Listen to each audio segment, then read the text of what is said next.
All right, what's up, guys? How we doing? Pax here. Hope y'all are doing well. Just wanted to do a video here talking about the Knights and this kind of slow start that they're on. You know, should we be worried? Should we not? You know, all the injuries that we're kind of dealing with and the record so far. You know, I think these past two games were incredibly massive. You know, Vegas, you know, they win the opening night, right? Then they go on to lose the next, four? I mean, they got absolutely smoked against the Kings. And, you know, it's one game, you know, but the Knights, that's a huge red flag. This team does not lose like that, right? 6-2. They lose Stone. They lose Pacioretty, who are still out. Pacioretty's going to be out 4 to 6 weeks. Stone is, you know, Pete DeBoer and his lingo. Not day to day, but not week to week. I don't know, whatever you want to call that. The injury bug has really hit this team hard. I think I saw something to where the team that they iced in Colorado didn't even meet the cap floor after injuries. As crazy as that sounds, right? So they, you know, get blown out like that. Then, you know, finally, usually after a blowout, you know, you just want to get back at it the next day. You want to, you know, win, but they didn't. They had like 5 days to sit on this, right? And then they play the Blues, and they played really good against the Blues. I was really proud of that game. The way that they played, you know, like I said, being out those players, they were also out Alec Martinez now.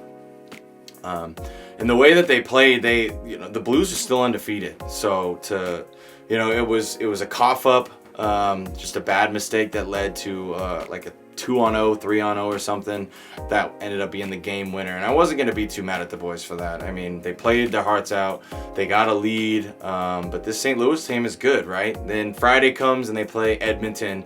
And I thought they had a really good chance to win that. But again, you know, the offense was there this time, but cough up a bad breakaway and Zach Cassian scores on Leonard, and that ends up being all she wrote. You know, so it's not like they kept getting blown out, right? These were all close games, and those at the time were two undefeated teams, you know? So to put up a good fight like that, I was happy with that, especially, you know, icing the team that we are. And then it comes to the Islanders game, and that one was probably one of the more frustrating games that I've watched. I mean, I thought the boys played well again. I thought they deserved to win that. Sorokin, 40-something shots, shutout. Barzell with the beauty.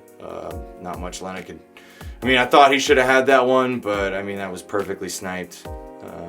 You know, and it was not a good couple games. You know, they to be on a losing streak, injuries is not good. You know, and this Pacific Division is turning out to be a lot more competitive than I think most people thought. Especially me. I thought it was going to be a terrible division, but it's nice to see San Jose good.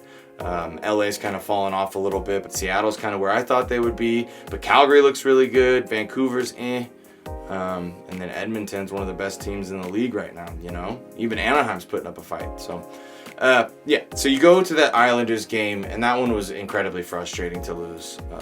You know, that was one out of all the 3 that they had just lost. I thought that plus the same, I don't know. They could have won all of them, right? Just a little bad puck luck.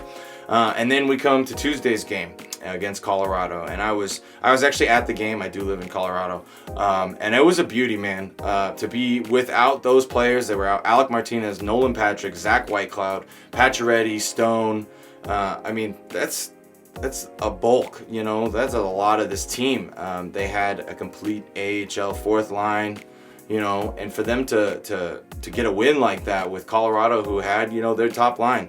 And I don't care what anybody says, when Colorado has their top line and Makar, they're absolutely dangerous. So that game was interesting. What's kind of pathetic and a huge red flag to where we all know that Steve Spott needs to go. This Golden Knights team gets a shorthanded goal before they get a power play goal. That's just flat out embarrassing, and that cannot happen.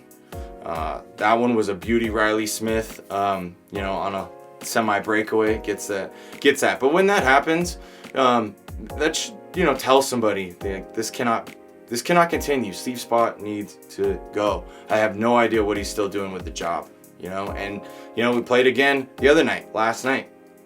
No power play goal there, so we're still 0 on the season, which is pathetic. And last night was probably, I mean, it was not good. It was a back-to-back again, so those same players are out. We got Alec Martinez back, which was nice, but they did not have it. They looked gassed. They did not look like the better team. And, you know, I've always said, when it comes to hockey and winning teams, winning teams find a way to win.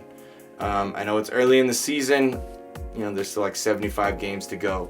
But it was a really gutsy, it was a character win. I mean, they're down 2-1, getting outplayed, but they're hanging in there. Robin Leonard has been good. It was Laurent Brossois' first start in a Golden Knights uniform, and he was fantastic. And the way that this game played out, it was a thing of beauty, right? Shea Theodore gets a goal to tie it, you know, after Heiskanen, and they battle. You know, like I said, Dallas is the better team. They take the lead, and it goes all the way down to the wire. And with the goalie pulled, this team gets a 6-on-5 goal and a shorty before they get a power play. Jonathan Marchessault, beautiful one-timer. How they set it up, I mean, Theodore kind of walks the line, drags all of the Dallas defenders, leaves Marchie wide open, and he couldn't have put that shot in any better. It was a thing of beauty to tie it. And then in overtime, Nick Waugh, who is a fantastic forechecker, steals the puck away, gives it to Dadonov right maybe 2 feet in front of Hudobin, and he buries it. So you know, when the game was looking like it was gonna, you know, the Knights were gonna go to 2-5, right? Not good, you know, and you can make all the excuses you want with the injuries and stuff, but to eke that one out, and now we're at 3-4, both games on the road against Colorado and Dallas. I mean, I don't care. It's very impressive, and I couldn't be more proud of this team and the fight that they've shown to start this season. So it's been a rough one. Hasn't been the easiest. I mean, you never want to hit the injury bug at all, but I'd much rather go through it now than at the end of the season or during the playoffs, you know? So if this is what this team can do against good teams when those players are out, imagine what they'll be able to do when they're in and they have a healthy lineup, you know?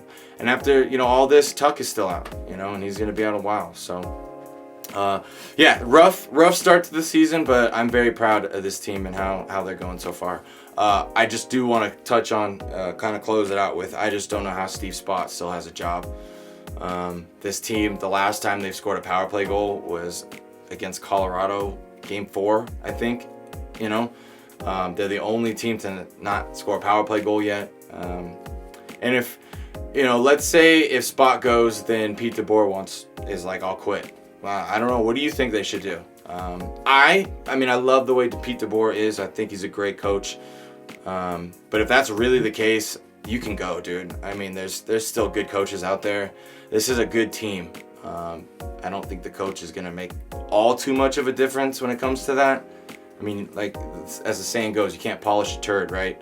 If the team sucked, I don't care what coach you have. It's not really going to do much, you know? So, yeah, it's something to definitely keep an eye on. Let's see how long this power play goalless streak goes, and let's see what they do. There's been talks about Jack Eichel coming. It says like the Golden Knights like the front runners for that now. But I really do not want to give up Peyton Krebs or Nick Hague. Those are two players, young players that are showing massive talent. And keys to really lead this team in the future, you know? You can't just keep trading away all these first-round picks and prospects. It just looks bad, you know? But who knows? Maybe the price comes down like they did with Stone, right? And what a steal of a deal that was. So, who knows? It's going to be an interesting. There's a lot of this season to go still. A lot of storylines. So, thank you guys for watching. I hope everything's okay with you, and I'll talk to you guys again soon.